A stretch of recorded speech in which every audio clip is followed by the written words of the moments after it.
âmes sont tranquilles, je ne sais pas si leurs âmes sont tranquilles ou pas. Et puis, il n'y a pas les juges, il y a des juges, hein, pas de généralisation.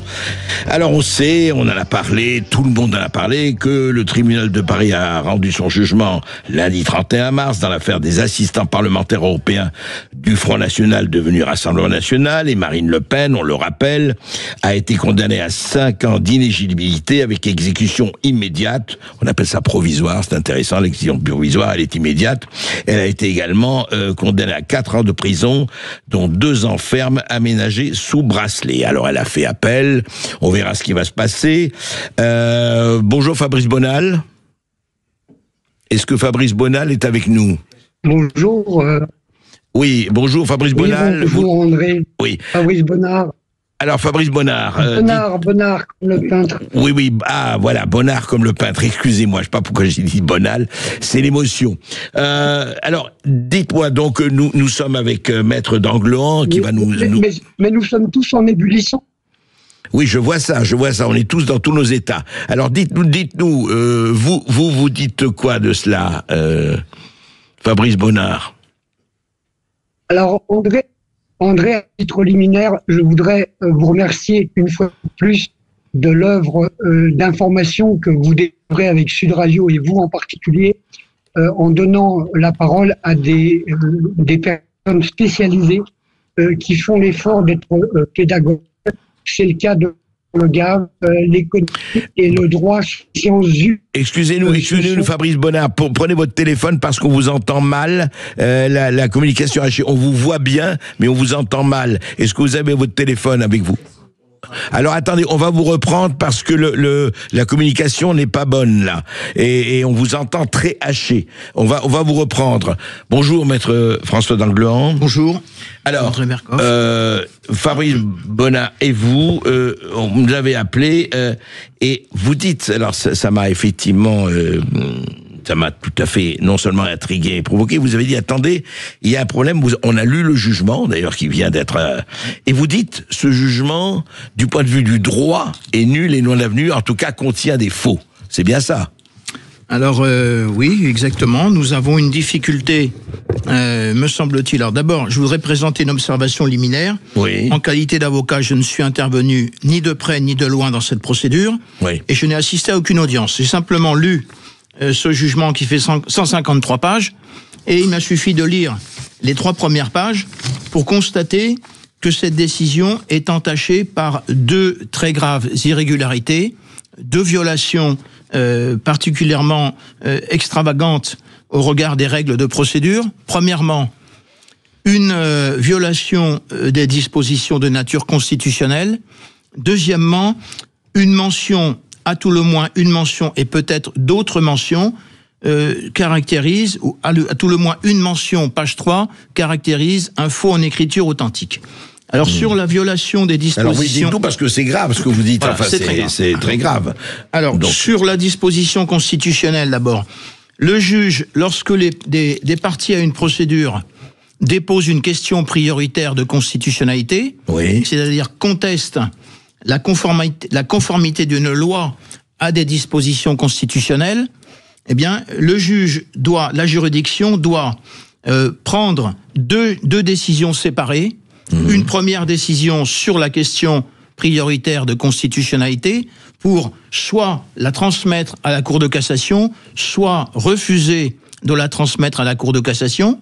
Alors, qu'est-ce qui s'est passé dans le cas de Marine Le Pen? Parce qu'il faut l'illustrer, ça. Oui. Et dans ce cas de figure, nous avons une décision qui statue sur la question prioritaire de constitutionnalité et sur les accusations pénales. C'est une irrégularité, puisque la juridiction avait l'obligation de prendre une première décision rapidement au mois d'octobre 2024 sur la transmission éventuelle de cette question prioritaire de constitutionnalité. Qui la pose, cette question prioritaire? Ce sont les personnes qui sont mises en cause. Probablement Madame Le Pen et peut-être d'autres personnes qui sont mises en cause dans cette procédure. Oui, les assistants parlementaires et autres, oui. Donc la juridiction avait l'obligation rapidement, en octobre 2024, de prendre une décision sur la QPC, je transmets ou je transmets pas. Et ils l'ont pas fait? Ils l'ont pas fait. Ils l'ont pas transmise ni rien. Ils ont pris simplement une décision en mars, le 31 mars 2025, dans laquelle ils statuent sur la question prioritaire de constitutionnalité et sur les accusations pénales. En principe, c'est une nullité d'ordre public. La décision devrait être annulée. Alors ensuite, la question qui vous dites, excusez-moi, maître, parce que on essaie d'être précis pour nous, nos éditeurs n'étant pas des spécialistes, n'étant pas ni avocats ni juristes. C'est-à-dire que ce que vous dites, c'est que ce jugement en procédure aurait dû être annulé. Non, il va être annulé par la Cour d'appel.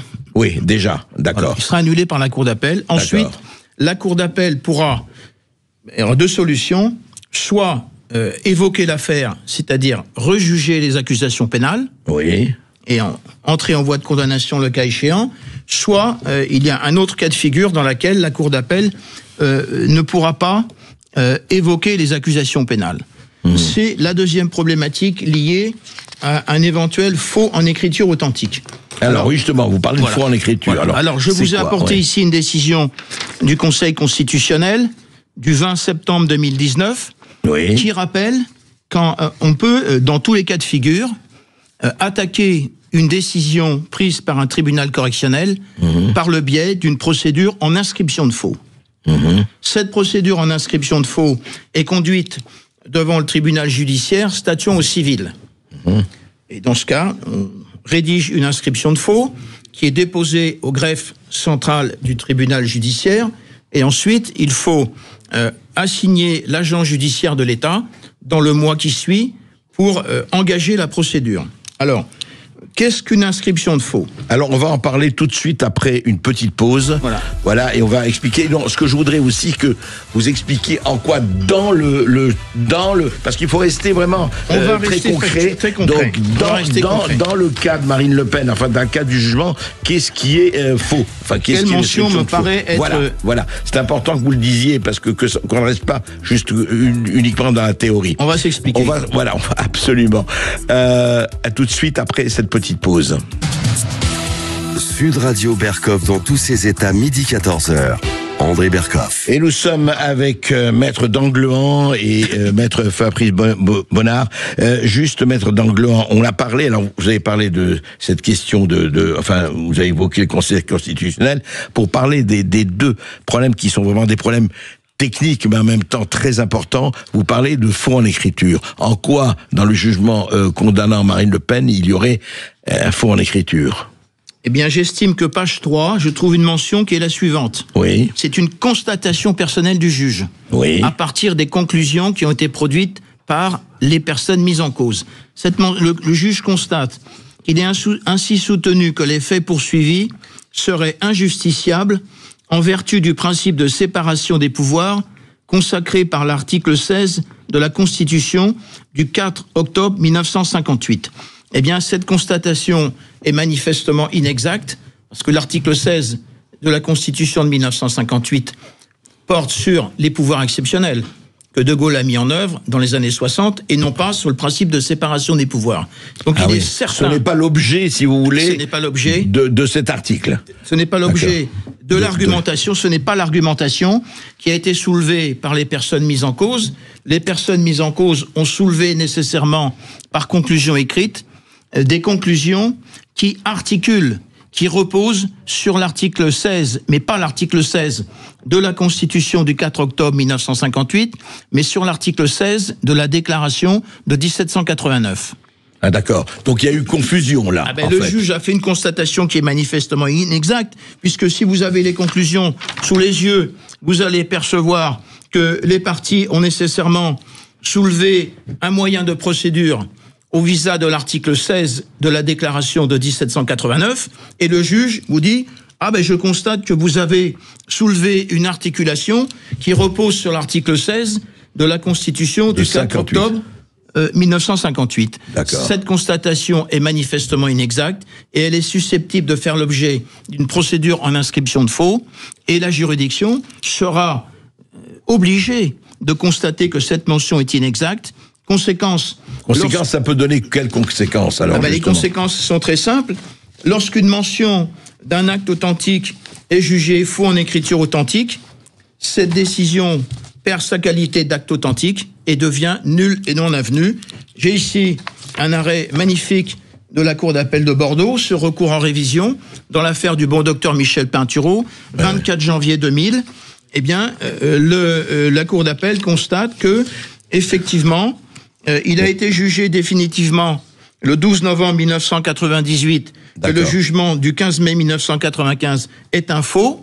Conséquence, ce jugement est donc nul et de non-défait. Alors il faut voir si ce n'est pas le cas. Si le jugement est considéré comme faux, ça annule la procédure d'appel puisque l'appel est lancé. Qu'est-ce que ça peut faire concrètement? L'appel est lancé.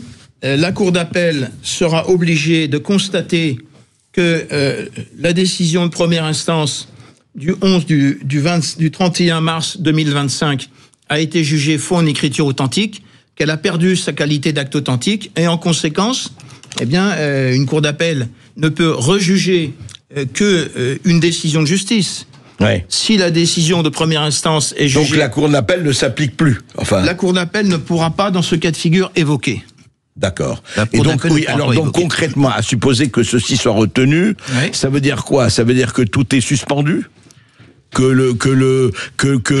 veux dire, que Marine Le Pen peut se présenter ou il y aurait un autre procès? Alors, très rapidement. Il n'y aura pas d'autre procès. Mais... déjà, à partir du moment où les personnes qui ont été déclarées coupables ont fait appel, ces personnes ont la possibilité, sur requête, en urgence absolue, de demander à la Cour d'appel, sur difficulté d'exécution d'une peine, de suspendre l'interdiction de se présenter aux élections avec exécution provisoire, en argumentant sur la violation des dispositions constitutionnelles et en argumentant sur la procédure en inscription de faux. Écoutez, c'est très intéressant. C'est assez technique, mais c'est la seule possibilité qui permet, me semble-t-il, de retomber sur ses pieds. Et comme je vous l'ai dit, j'ai ici 2 décisions qui ont été rendues par la Cour d'appel d'Amiens, que j'ai fait juger faux en écriture authentique de manière définitive. Eh bien, écoutez, on va suivre ça, on va savoir ce qui se passe. Maître Bonal, juste un mot, parce que nous sommes en fin d'émission. Juste un mot, vous appuyez cela, c'est sûr. On va, en tout cas, Maître Bonal, si on n'a pas le temps de le faire, on va en reparler parce que nous sommes en fin d'émission et on reparlera avec vous de tout cela. Merci en tout cas de ces éclairages et merci de ces précisions, Maître Danglorand.